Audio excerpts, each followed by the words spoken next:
ತಂದೆ ಭಾರತೇಶ್ವರ ಎಂತ ಸಂಕಟದ ಕೊಳದಲ್ಲಿ ನಮ್ಮನ್ನು ನುಗ್ಗಿದೆ ತಂದೆ. ಅನ್ನದ ಅಂಬಲಿ ನೀಡುವ ಈ ಕುಂಭವೇಣೆಂದೇ ಹಂಬಲಿಸಿ ಆ ಕೆಟ್ಟ ಗೌಡ ನನ್ನ ಪತಿಗೆ ಪ್ರಾಣ ಇರ್ಬೇಕಂತ ಎತ್ಕೊಂಡು ಹೋದ್ರಲ್ಲ. ಯಾರಪ್ಪ ನಮ್ಮ ಮುಂದಿನ ಜೀವನ? 25,000 ಅಂತ ಸುಳ್ಳು ಹೇಳಿ ನನ್ನ ಪತಿಯನ್ನ ಅವನಿಗೆ ಹೌದು ಮಾಡಲು ಹೋಗ್ತಾ ಇದ್ರಲ್ಲ. ಈಗ ಶ್ರೀಮಂತರು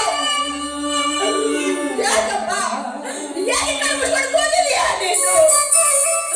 ಈ ಬಡ ಜೀವಿಗಳನ್ನ ನಿನ್ನ ರಕ್ಷಣೆ ಮಾಡಲಾರೆ. ಯಾರ ಮುಂದೆ ಹೇಳಿ ನಂದಿಸ್ಕೊಳ್ಳಿ ನನ್ನ ದುಃಖದ ಭಾವವಾಗಿದೆ ಅಲ್ಲ.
ನಿಬಂಧನೆಗಳು ಸುತ್ತಿದ ಈ ಬಂಧನದಿಂದ ದಯವಿಟ್ಟು ನಮ್ಮನ್ನ ಪಾರು ಮಾಡಿದ್ದಾನೆ.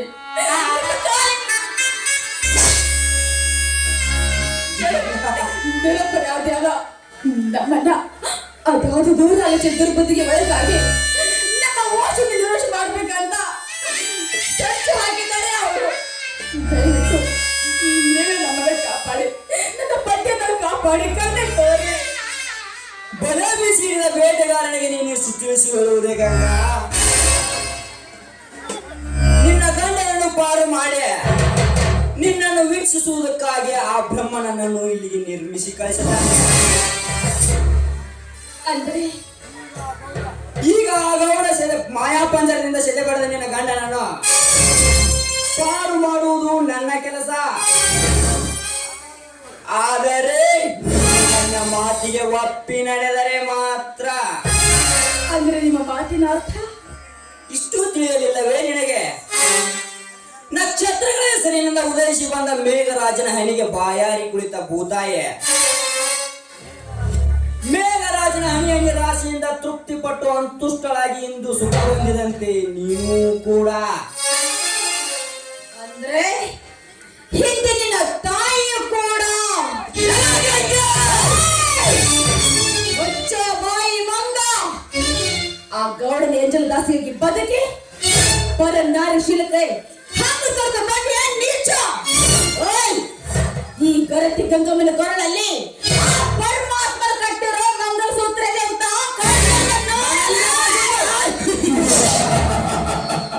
ಚಂಗುಲಾಬಿ ಅಂತಿರುವ ನಿನ್ನ ಕೊರಳಿಗೆ ನಿನ್ನ ಗಂಡನ ಮಂಗಲಸೂತ್ರ ಅರ್ಪಿತವಾಗುವುದಿಲ್ಲ. ಈ ನಾರಾಯಣ ಮಂಗಲಸೂತ್ರ ಬಿಡಲೆ ಬೆನ್ನತ್ತಿ ಕಾಡುವ ಗೌಡನ ಬಲೆಯಿಂದ ಪಾರಾಗಬೇಕೆನ್ನುವ ಇಚ್ಛೆ ನಿನಗೆದ್ದರೆ, ತಪ್ಪದೆ ಮೈಸುಗ ಉಳಿಸೋಣ ಎಂಬ ಆಸೆ ನಿನಗೆದ್ದರೆ, ಘಾಸಿಯಾಗಿ ಬಂದು ಬೀಳುವ ಈ ನಾಗರಾಜನ ಬಲೆಯಲ್ಲೇ ಆ ಗೋಡೆ ನಡುಗೋಡಿ ನೀನೇ ಅಂತ ಕೆಲಸ ಮಾಡ್ತಾ ಇದೀಯಾ? ಮಾಡುವುದಷ್ಟೇ ಅಲ್ಲ ಗಂಗಾ, ಮಾಡಿ ಮುಗಿಸೇ ಬಿಡು ಎಂದು ಆ ಗೌಡ ನನ್ನನ್ನು ನಿಲ್ಲಿಗೆ ಕಳಿಸಿದ್ದಾನೆ. ನೀನೀಗ ನಿನ್ನ ಹಠವನ್ನೇ ಸಾಧಿಸಿದ್ದಾದರೆ ನಿನ್ನ ಬಲಗೈಯಾಗಿರುವ ನಿನ್ನ ಮೈದುನನ್ನು ಹೊತ್ತುಕೊಂಡು ತರಿಸಿ ನಿನ್ನ ಅಣ್ಣ ತಮ್ಮರಿಬ್ಬರನ್ನು ಗೌಡನ ಮನೆಗೆ ಕಂಬಕ್ಕೆ ಕಟ್ಟಿ ಮೈ ಚರ್ಮ ಸರಿದು ವಿಪುರುಷನಾಗಿ ಹರಿಬಿಡುವೆ ನಿನ್ನ ಅಂಗಸುಗಳನ್ನು. ಏ ಹುಚ್ಚು ನಾಗರಾಜ, ನನ್ನ ಮೈದನನ್ನು ಹೊತ್ತುಕೊಂಡು ಹೋಶಕ್ತಿ ನಿನಗಲ್ಲವೋ? ನನ್ನ ಗಾಳನ ಅಪ್ಪನಿಂದಲೂ ಸಹ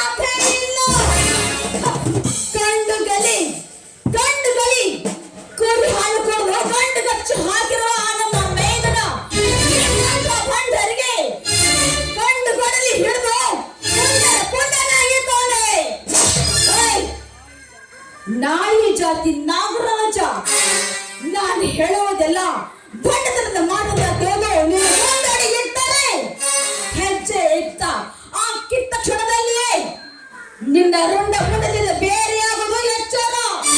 ಎಚ್ಚರ ನನಗೆ ಎಚ್ಚರ ಹೇಳುವ ಶಿವನ ಸೂಳೆ ಕಳ್ಳ ಕಟ್ಟಿದ ತಾಳಿಯ ತರಹ ನಿನ್ನ ಮೈದನಪ್ಪ ವೇಷರ ಪಾಶ ಹಾಕಿಕೊಂಡು ವೇಷರ ಪಾಶ ಹಾಕಿಕೊಂಡು ಆ ಬಡ ಹೆಣ್ಣಿಗೆ ತಾಳಿ ಕಟ್ಟಿ ಮದುವೆ ಆದ ಅವನಪ್ಪ ಕಾಂಡಸ. ವೇಷರ ಪಾಶ ಹತ್ಕೊಂಡು ಬಂದಿರೋದು ನನ್ನ ತಂಗಿ ಯಮನಿ ಅಲ್ಲವೋ ನಿನ್ನ ತಾಯಿ. ಕೆಟ್ಟ ಸೂಳೆ ಆ ಸೂಳೆ ನಿನ್ನ ತಾಯಿ. ಗಂಗೆ ಪವಿತ್ರ ನದಿಯಾಗಿ ಗಂಗೆ ಯಮುನೆಯರ ಹೆಸರಿನಲ್ಲಿ ಹೋಗಬೇಕೆಂದ್ರೆ ನಿಂದೆ ಏಸಿ ಎಣ್ಣೆ ಕೆಸರಿನ ಕಮಲದಲ್ಲಿ ಉರೈಸಿ ಬಂದ ನನ್ನ ತಾಯಿಗೆ ನಿಂದೆ ನುಡಿಯುವ ರಂಗ. ನಿನ್ನಂತ ನೂರಾರು ಚಂದುಳ ಚೆಲುವೆಯರ ಶೀಲವನುಂಡು ಈ ತುಂಬಿ ಅಂತ ನಾಗರಾಜರಿಗೆ ಹಂಬಲಿಸಿ ಬಂದು ಕ್ಷಣಿಕವಾಗಿ ಮಾತಾಡಿದರೆ ವಿಷಕಾರಿ ಅಡಿಬಿಡ ನಿಮ್ಮನ್ನು. ನೀನು ವಿಷಕಾರಿ ನಮ್ಮನ್ನೆಲ್ಲ ಕಲ್ಮಶ ಮಾಡೋದಕ್ಕೆ ನೀ ಬಿಟ್ಟ ವಿಷವನ್ನ ಕೊಡದು ಬರುತ್ತಾನೆ ನನ್ನ ಗಂಡ. ಅಮೃತಕ್ಕಾಗಿ ಅದು ವಿಷಕಂಠನ ಆ ವಿಷವನ್ನ ಕೊಡದು ನೀಲಕಂಠನಾಗಿದ್ದು ಇದೇ ಮಾತಿಗೆ ಸತ್ಯ.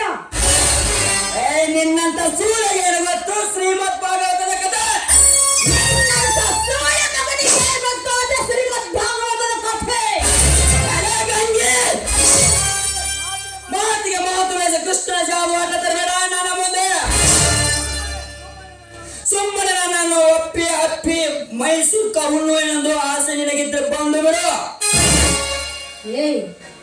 ಗಂಡನಿಗೆ ಮೀಸಲಾಗಿಟ್ಟಿರುವ ಈ ಹೂವನ್ನ ಮೋಸಿಸಬೇಕಾದಂತ ಕಾಣಿಸುವ ನೀನಲ್ಲವೋ.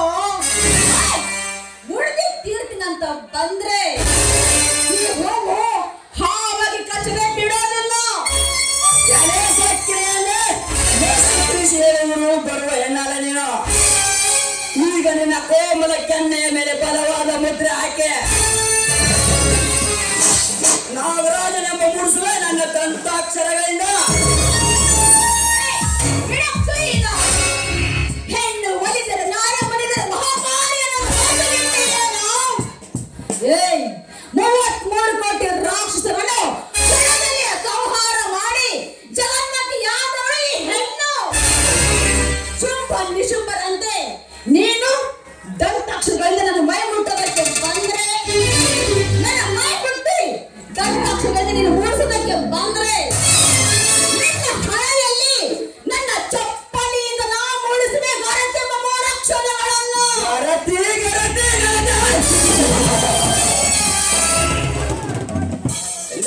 ಕನ್ನಡ ನಾಡಿನ ಹೆಣ್ಣೆಗೆರತಿ ಬ್ರಹ್ಮನಿಗೆ ಮಗಳಾಗಿ ಹುಟ್ಟಿ ಸರಸ್ವತಿಯ ಗಂಡನಾದ ಬ್ರಹ್ಮನು ಎಂದು ಅವನ್ಯಾವ ಮಹಾಗರತೆ ಅವನೇ ಮಹಾಗರತೆ. ಗಂಡನನ್ನು ಉಂಡ ಮಲಗಿಸಿ ಗಂಡನ ಸರಸವಾಡಿ ಗಂಡನ ವಿರುಗ ಗರತಿ ಎಂದು ಹೇಳುವ ನೀನ್ಯಾವ ಮಹಾಗರತೆ.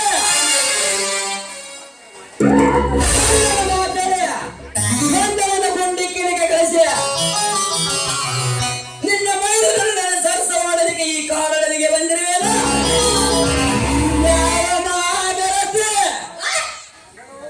ಬರಂತಿರುವ ನನ್ನ ಬೇದ ನನಗೆ ಎಂಥ ಮಾತಾಡ್ತಾ ಇದೆಯಾ ನೀನು. ಇಂಥ ಮಾತಾಡಬೇಕಾದ್ರೆ ನೀನು 60 ಜನ ರಕ್ತಕ್ಕೆ ಹುಟ್ಟಿದೀಯೋ. ಬದುಕೆ ಕದ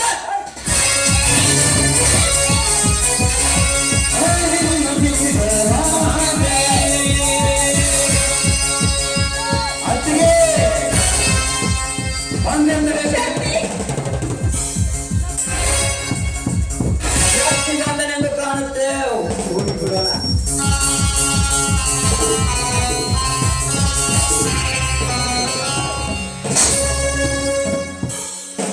ಯಾಕಮ್ಮ ನಿನ್ನ ಕಣ್ಣಲ್ಲಿ ನೀರು?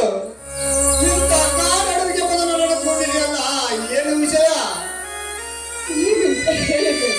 ಯಾಕಮ್ಮ ನಾನು ನಿನ್ ಜೊತೆ ಮಾತನಾಡ್ತಿದ್ರು ಮತ್ತೆ ಕಣ್ಣಲ್ಲಿ ನೀರೇ ಹೇಳು, ನಿಮಗೆ ಬಂದಿರುವ ಆಪತ್ತು ಒಂದು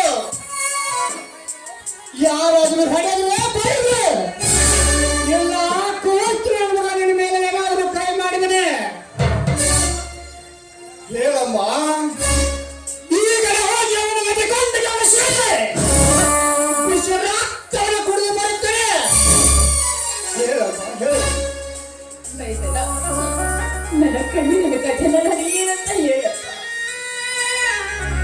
ಸಹಿಸಿಕೊಂಡು ಹೇಳಮ್ಮ ನಿನಗಾದ ಕಥೆಯನ್ನು. ನನ್ನ ಮನೆತನದ ಕೀರ್ತಿಗೆ ಅಪಮಾನ ತೆಗೆತ್ತಿರುವ ವ್ಯಕ್ತಿ ಯಾರೇ ಆಗಿರಲಿ, ಅವನನ್ನು ಆರಕ್ಕೆಯ ಕೋಣದಂತೆ ಓಡಾಡಿಸಿ ಕಡಿದು ಹಾಕಿ ಅವನ ಎಲ್ಲ ಮಾಂಸಗಳನ್ನು ಆನೆ ತಂದು ನಿನ್ನ ಕೈಯಲ್ಲಿ ಹಾಕಿ ಗರತಿ ಗಂಗವನ ಮೈದುನ ಶಕ್ತಿ ಎನಿಸಿಕೊಳ್ಳದಿದ್ದರೆ ನಾನು ನಮ್ಮ ಅಪ್ಪನ ಮಗನೇ ಅಲ್ಲ. ಏನಮ್ಮ ಏನೋ ವಿಷಯ? ಬೈದೆಲ್ಲ 1,025,000 ಅಂತ ಸುಳ್ಳು ಹೇಳಿ ಮೋಸದಿಂದ ನಮ್ಮ ಹೊಲವನ್ನೇ ಬರೆಸ್ಕೊಂಡು ಈಗ ನಮ್ಮ ಹೊಲವನ್ನೇ ಬಿಟ್ಟು ಹೋಗು ಅಂತ ಹೇಳಿ ಎತ್ತಿನ ಸಮೇತ ನಿಮ್ಮಣ್ಣನ ಆ ಬೇರೆ ಕಡೆ ಹೊತ್ಕೊಂಡು ಹೋಗಿದ್ದಾರಪ್ಪ. ಏನು ಹೇಳ್ತಾ ಇದೆಯಪ್ಪ ನೀನು?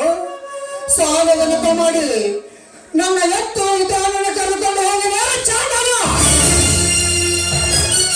ಏ ಗೌಡ, ಹಣದ ತಪ್ಪಾಳಿಕೆಯಿಂದ ಉಪ್ಪು ಮೆರೆಯುವ ಬರುವೆ ಈ ಪರಶುರಾಮನ ಗಂಡ ಕಡ್ಲಿ ಅಂದಗೆ ಕಂಡವರ ರುಂಡ ಹಾರಿಸಿ ಪರವರ ಬೆವರಿನಿಂದ ಹೊಟ್ಟೆ ಮೇಲೆ ಕಾದಿಟ್ಟು ನನ್ನ ಗೂಡಿಗೆ ಬೆಂಕಿ ಇಟ್ಟು ಕೆಟ್ಟ ಸೌಕಾರ ಎನಿಸಿಕೊಂಡು ನಿನ್ನ ಒಂದೊಂದು ಅವಯಗಳನ್ನು ಕಡಿದು ಹಾಕಿ ನರಿ ನಾಯಿಗಳಿಗೆ ನೈವೇದ್ಯ ಮಾಡುತ್ತಿದ್ದರ ನನ್ನ ಹೆಸರು ಶಕ್ತಿನೇ ಅಲ್ಲ. ಅತ್ತಿಗೆ ನಾನು ಬರ್ತೀನಿ.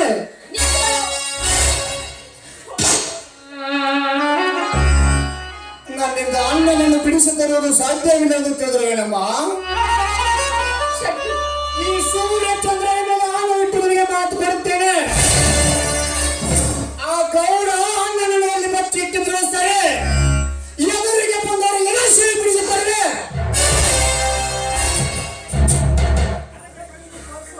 ಅದಕ್ಕೆ ಈ ಪರಶುರಾಮ ಹಾಕರುತ್ತದೆ. ಆ ರಕ್ತದ ಸೋಡಿನ ಹೊಟ್ಟೆಯಲ್ಲಿ ಸೇರಿನ ಪ್ರಯಾಗಿದೆ.